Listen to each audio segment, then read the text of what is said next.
Welcome back to our quest to find the best sports car in the world. Now, normally I don't like BMWs. In fact, I hate them. But since we had to choose a sports car that's currently on sale today, this is the nearest thing I could find to a Cobra or an E-Type. Long bonnet, epic engine, convertible, rear-wheel drive. It's not perfect. It has that nasty, common BMW badge on the bonnet, and look inside, and the interior is like Liberace's bedroom. But, and it is a huge but, this car is bonkers fast. It is Holy Mary, Mother of God and all the saints quick. I'm talking 0 to 100 miles an hour in 11 seconds dead. It also has the looks to stop a speeding train, plus the best product placement of any car in the world, seen by billions sawn in half in a James Bond film.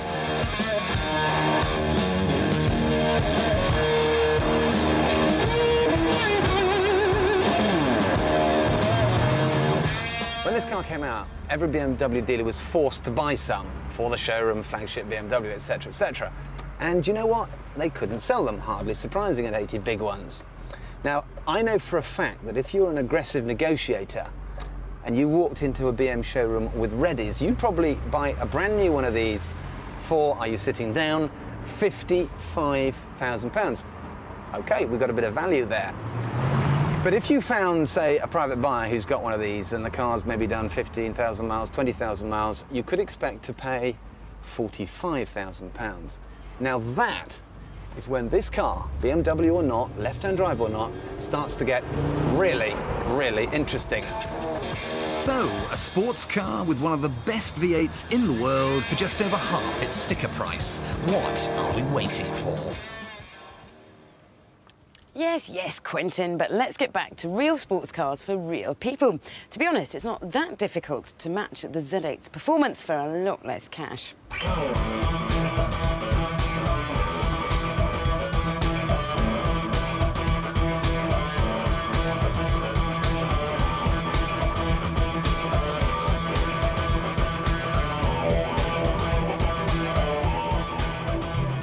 Now, it would be pretty easy for me to convince you that the Mazda MX-5 is the best sports car in the world.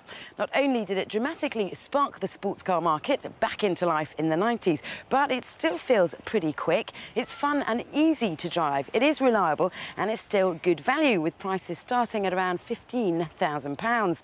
But here and now, it feels a bit too old school, and visually, it would only cause a stir if you'd never seen a car before.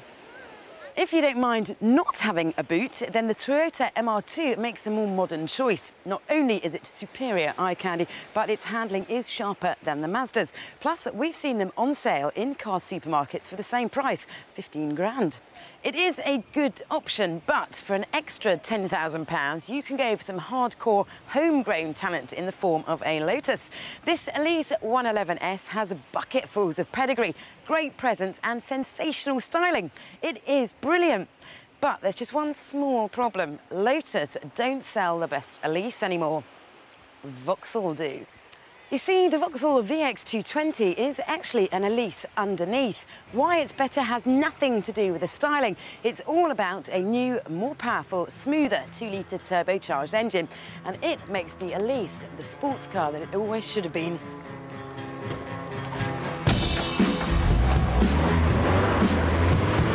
Never thought I'd see her go.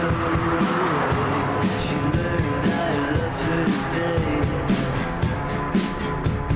Whereas the Lotus is ultimately more fun on a track, this is quicker than a similarly priced Elise. Now she's gone. Tiff won't like the fact that it gets its oomph from an unnatural source, a turbo, but there's no denying that it's pushing all my buttons at the moment.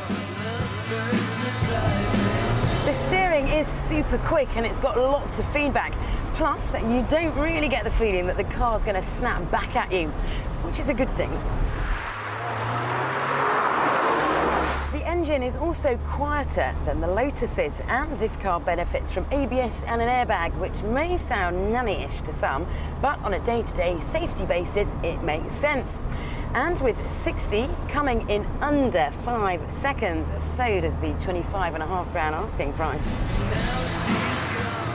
But what am I saying? On a day-to-day basis, you would be driven nuts by the lack of comfort, the frustratingly fiddly roof, and the fact that it is very difficult to get in and out of. It's still not user-friendly enough to be the best sports car in the world. If you want something that's easier to live with, much more civilised and under £30,000, BMW Z4 will be with us later this year. I drove one last October and it didn't disappoint. It's got a great chassis, fabulous engines, and even the controversial flame surface styling has grown on me, but it's not here yet. In the meantime, a very good candidate is this, Honda's S2000. Now, when I first saw the £26,000 Honda, I couldn't quite see what all the fuss was about. It didn't strike me as a particularly pretty car, and it had a dismally dark interior. But then something happened. I hit 6,000 RPM, and that's when Honda's VTEC kicks in. You see, most cars run out of puff at about 6,000 to 7,000 revs, but that's when this one starts to party.